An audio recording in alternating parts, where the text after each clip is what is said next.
आई आमा के कहरा मोर पहाड़ा में नहीं आई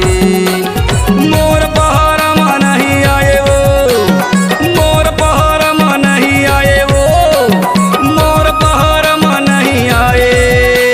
आमा के कहरा मोर पहाड़ा में नहीं आए आमा के कहरा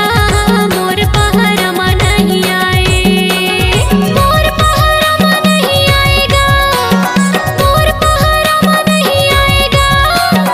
मोर पहाड़ा में नहीं आए आमा के कहरा मोर पहाड़ा में नहीं आए आमा के कहरा मोर पहाड़ा में नहीं आए mix by DJ Mukesh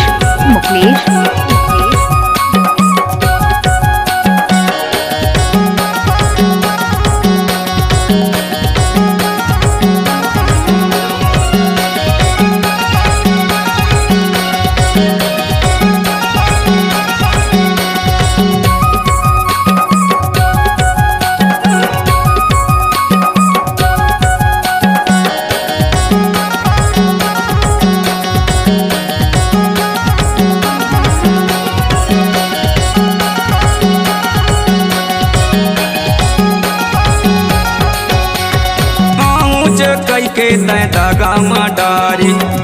Matiari वो दागा Matiari mix by DJ Mukesh मोला बोला के तय धोखा